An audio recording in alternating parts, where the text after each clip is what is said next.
hidden psychology of effortless seduction. Master the art of influence without trying too hard. What if attraction wasn't about chasing, impressing, or proving your worth, but about understanding the subtle forces that draw people in naturally? This powerful breakdown reveals how desire is shaped in the mind long before words are spoken. Learn how quiet confidence, emotional awareness, and strategic restraint can make you irresistible without appearing desperate. If you've ever wondered why some people captivate attention effortlessly while others struggle, this will change your perspective. Step into a deeper level of social intelligence and discover how less effort, when done right, creates stronger impact than force ever could. If you want to understand seduction at its deepest level, you have to abandon the idea that it begins with what you do. It does not start with your words, your appearance, or even your actions. It begins in the unseen space, the mind. Long before someone responds to you outwardly, something is already unfolding internally. A quiet process of curiosity, emotional stimulation, and subtle intrigue is taking shape. That is where the real game is played. Most people make the mistake of focusing on performance. They try to impress, to say the right thing, to prove their value as quickly as possible. But the harder you push in that direction, the more you disrupt the natural rhythm of attraction. You force the experience into something mechanical, and the mind, sensitive, intuitive, always alert, detects that strain immediately. It pulls away. Instead, think of attraction as something you awaken, not something you impose. The mind is drawn to what it cannot fully grasp. It leans toward what stimulates imagination rather than satisfies it instantly. When you leave space, when you allow a person to wonder, to interpret, to project their own desires, you engage them at a much deeper level. You become part of their internal narrative. This is why presence matters more than performance. When you are fully present, when you are attentive without being intrusive, you create a feeling that is rare in a distracted world. People feel seen, not analyzed. They feel understood, not evaluated. And in that subtle emotional shift, attraction begins to take root. You must also understand the power of emotional suggestion. The mind is highly responsive to atmosphere. Your tone, your pacing, even your silences communicate far more than your words ever could. A pause, delivered at the right moment, can say more than a paragraph. A look held just long enough can create tension that lingers far beyond the interaction. These are not tricks. They are signals that speak directly to the unconscious. And here is the paradox. The less you try to control the outcome, the more influence you actually gain. When you are not consumed by the need to be liked or accepted, you create a sense of ease. That ease is disarming. It allows the other person to relax into the interaction, to lower their guard, to engage more openly. They begin to associate you with a feeling comfort mixed with intrigue. And that combination is powerful. So rather than asking, "What should I do to attract this person?" ask a more strategic question. What is happening in their mind when they're around me? Shift your focus from outward effort to inward impact. That is where mastery begins. Because in the end, the person who controls the emotional experience controls the attraction, and the mind always follows what it feels before it understands why. Now, once you understand that attraction begins in the mind, you can start to see why mystery becomes so powerful. The mind is not drawn to what is obvious or fully explained. It is drawn to what feels incomplete, to what invites interpretation. When everything is laid out clearly, when a person can read you instantly, there is no tension, no curiosity, nothing for the imagination to engage with. And without imagination, attraction fades quickly. Most people sabotage themselves by over-revealing. They speak too much, explain too much, give away their intentions too early. It comes from a desire to be understood, to be accepted quickly, but in doing so, they remove the very element that creates intrigue. Familiarity, when rushed, breeds indifference. Instead, you must learn the art of holding something back, not in a manipulative way, but in a controlled, intentional way. You reveal yourself in layers, gradually, allowing the other person to discover you piece by piece. Each interaction becomes a small revelation, never the full picture. This creates a subtle tension, a sense that there is always more beneath the surface. Absence plays an equally important role. When you are constantly present, Constantly available, your presence loses its weight. The mind begins to take you for granted. But when there are gaps, moments where you are not immediately accessible, you create space. And in that space, something interesting happens. The other person begins to think about you. They replay conversations. They wonder what you're doing. They fill in the blanks with their own imagination. This is not about playing games or creating artificial distance. It is about understanding rhythm, presence, and absence must work together, like a kind of silent conversation. You step forward, then you step back, you engage, then you allow space. This ebb and flow keeps the emotional energy alive. It prevents the interaction from becoming predictable. Unpredictability in itself is deeply attractive. When someone cannot fully anticipate your reactions, your timing, or your next move, they remain alert. Their attention sharpens. They become more invested, not because you demand it. Constantly available, your presence loses its weight. The mind begins to take you for granted. But when there are gaps, moments where you are not immediately accessible, you create space. And in that space, something interesting happens. The other person begins to think about you. They replay conversations. They wonder what you're doing. They fill in the blanks with their own imagination. This is not about playing games or creating artificial distance. It is about understanding rhythm, presence, and absence must work together, like a kind of silent conversation. You step forward, then you step back, you engage, then you allow space. This ebb and flow keeps the emotional energy alive. It prevents the interaction from becoming predictable. Unpredictability in itself is deeply attractive. When someone cannot fully anticipate your reactions, your timing, or your next move, they remain alert. Their attention sharpens. They become more invested, not because you demand it. If something feels too easy, too certain, the emotional intensity diminishes. But when there is just enough uncertainty, just enough mystery, the mind stays engaged. So you must become comfortable with not being fully known, at least not immediately. Let people wonder. Let them question. Let them feel that there is something about you they have yet to uncover. That is where intrigue lives. By now, you can begin to sense a pattern. Attraction is not built through force, but through subtle control of perception and emotion. And at the center of that control lies something people often misunderstand: confidence. Not the loud attention, seeking kind that demands recognition the moment it enters a room, but a quieter, more grounded presence that does not need to prove itself. Most people associate confidence with dominance, speaking the most, leading every interaction, projecting certainty at all times. But this approach often backfires. It feels heavy, it feels rehearsed. And more importantly, it signals a hidden insecurity, the need to be validated externally. The mind picks up on this contradiction instantly. What appears strong on the surface often feels fragile underneath. True confidence operates differently. It is calm, almost indifferent to outcomes. It does not rush to impress or to secure approval. It allows space. It listens more than it speaks. And in doing so, it creates a kind of gravity. People are drawn in, not because they are pushed, but because they sense stability. There is a certain power in not needing the moment to go your way. When you are comfortable with uncertainty, when you are not anxious about how you are being perceived, it signals a hidden insecurity, the need to be validated externally. The mind picks up on this contradiction instantly. What appears strong on the surface often feels fragile underneath. True confidence operates differently. It is calm, almost indifferent to outcomes. It does not rush to impress or to secure approval. It allows space. It listens more than it speaks. And in doing so, it creates a kind of gravity. People are drawn in, not because they are pushed, but because they sense stability. There is a certain power in not needing the moment to go your way. When you are comfortable with uncertainty, when you are not anxious about how you are being perceived, your behavior changes. You become more natural, more fluid. Your words carry less strain. Your gestures feel unforced.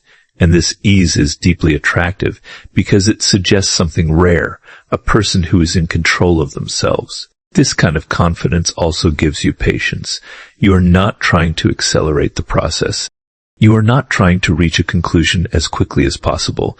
Instead, you allow the interaction to unfold at its own pace. And that patience creates depth. It signals that you value quality over urgency, experience over outcome. Another important aspect is restraint.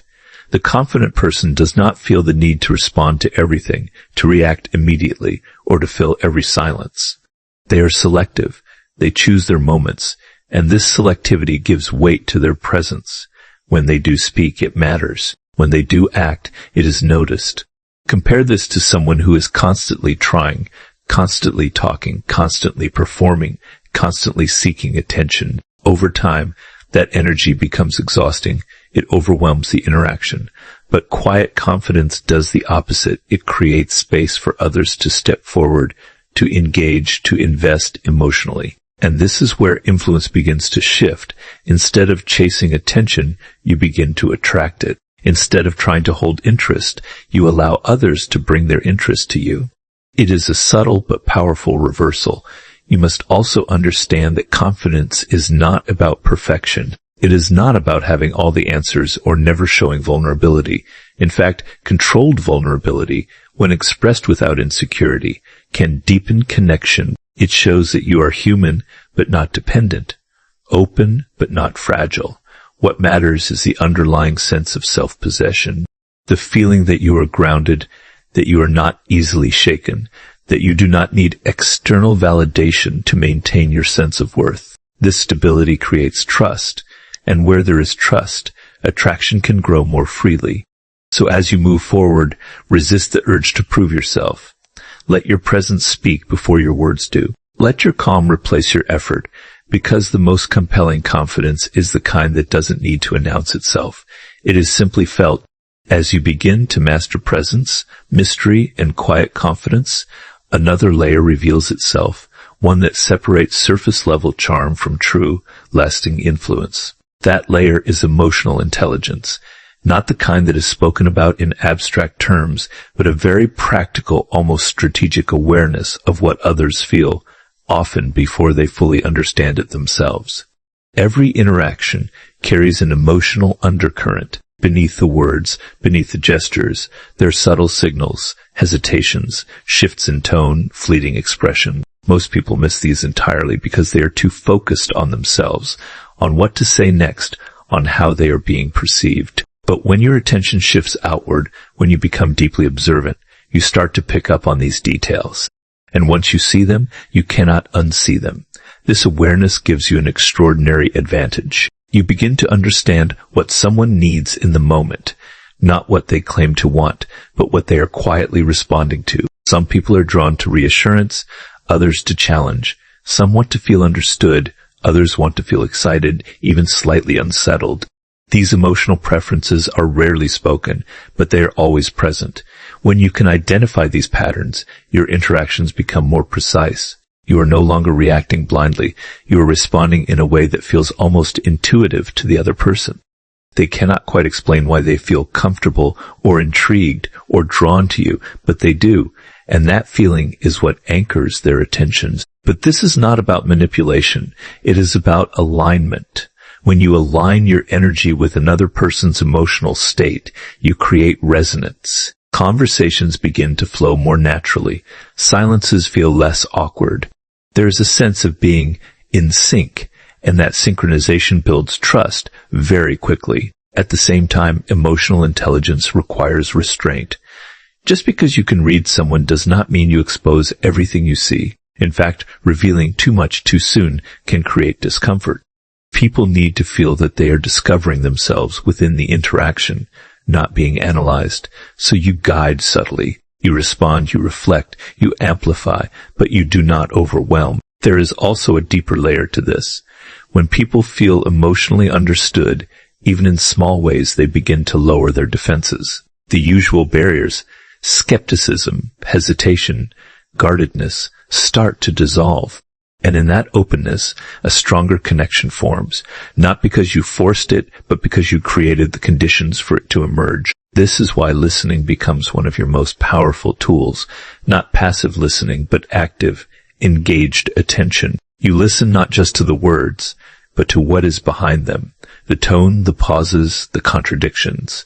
And when you respond, you reflect that understanding back in a way that feels natural, not calculated. Over time, this creates a very specific effect. People begin to associate you with a feeling of clarity. Around you, they feel more seen, more understood, even more themselves, and that is incredibly rare. In a world where most interactions are shallow or distracted, that depth stands out immediately. So while others are trying to impress, you are quietly observing. While others are performing, you are connecting. And that difference changes everything. Because the person who understands emotions doesn't chase attention, they become the place where attention wants to stay. By this point, you can see how most people complicate what is, at its core, a very simple dynamic. They equate effort with effectiveness. They believe the more they do, the more they say, the more they try, the greater their impact will be.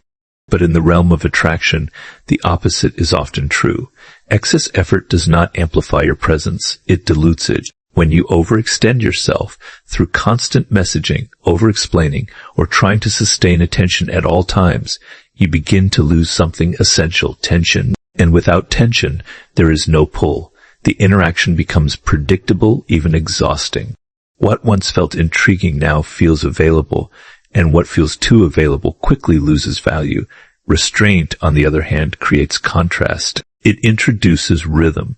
When you do less, but do it with intention, each action carries more weight. A single well-timed message can have more impact than a stream of them.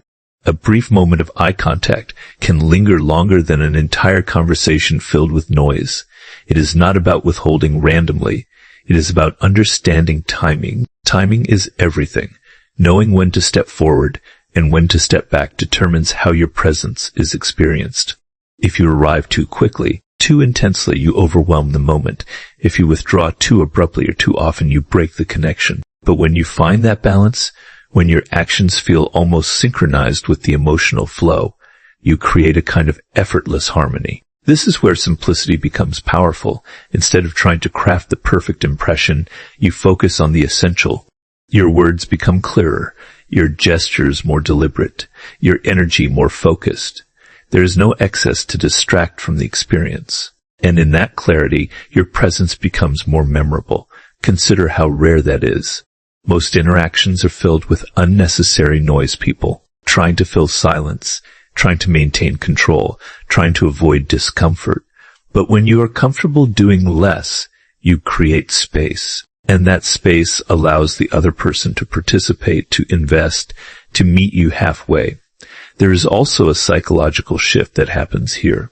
When you are not overgiving, when you are not constantly available, you subtly invite the other person to come toward you. They begin to initiate more, to think about you more, to wonder about your attention. It is not something you demand. It is something you allow. And that distinction is critical. Effortlessness is not laziness. It is precision. It is the ability to do exactly what is needed in the moment and nothing more. It requires awareness, discipline, and a deep understanding of human nature. But when done correctly, it feels natural, almost invisible. You must also learn to trust silence. Silence is often where the most powerful moments occur.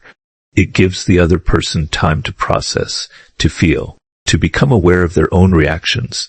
When you rush to fill it, you interrupt that process. But when you let it breathe, you allow something deeper to form. Over time, this approach transforms the entire dynamic. Instead of chasing connection, you create conditions where connection grows on its own. Instead of trying to impress, you become intriguing without effort. And instead of exhausting yourself, you conserve your energy while increasing your impact. Because in the end, it is not the one who does the most who leaves the strongest impression. It is the one who understands exactly how little is needed to be unforgettable. And when all of these elements begin to come together, your understanding of the mind, your command of mystery, your quiet confidence, your emotional awareness, your restraint, something shifts in how you approach every interaction. You stop trying to leave an impression, and instead you begin to create an experience. Most people focus on being remembered for what they say or how they appear. They want to stand out in obvious ways, but impressions are fragile. They fade quickly because they are often tied to surface-level traits, appearance, wit, or a moment of performance. Experiences, however, go deeper. They engage emotion, and emotion is what memory holds on to. Think about the moments you remember most vividly in your own life. They are not just conversations or faces. They are feelings, a sense of excitement, curiosity, tension, comfort, anticipation. These emotional layers are what make an interaction linger long after it ends, and this is what you must learn to create. When you shift your focus to experience, everything becomes more intentional. The way you enter a conversation, the pacing of your words, the use of silence, the moments you choose to engage more deeply or pull back slightly, all of these contribute to an emotional journey. It is subtle, almost invisible, but incredibly powerful. You are, in a sense, guiding the atmosphere, not controlling it forcefully, but shaping it through your awareness. You notice when the energy becomes too predictable and you introduce a slight change, perhaps a pause, a shift in tone, a question that opens something deeper. You sense when there is too much distance, and you close it gently, just enough to restore connection. This creates a dynamic quality to the interaction. It feels alive, not static. The other person becomes engaged not just in you, but in the unfolding experience itself. They are no longer passive. They are participating, responding, investing emotionally. And here is where it becomes truly powerful. People rarely analyze experiences in real time. They simply feel them. They may not understand why they enjoy being around you, why conversations with you feel different, why your presence stays in their mind longer than others. But they notice the effect, and that effect builds over time. This is why consistency matters, not in effort, but in emotional quality. Each interaction should carry a similar depth, a similar sense of engagement, not identical, but aligned. Over time, this creates a pattern in the other person's mind. They begin to associate you with a certain feeling, a blend of intrigue, comfort, and subtle excitement. At that point, attraction no longer depends on any single moment. It becomes cumulative. Each experience adds another layer, another reason for them to remain interested, to return, to stay connected. And because it is rooted in emotion rather than performance, it feels natural, even inevitable. You must also understand that this approach requires patience. Experiences cannot be rushed. They unfold over time through small, meaningful moments. Trying to accelerate them only weakens their impact. But when you allow them to develop at their own pace, they gain depth and authenticity. So stop asking yourself how you are being perceived in a single moment.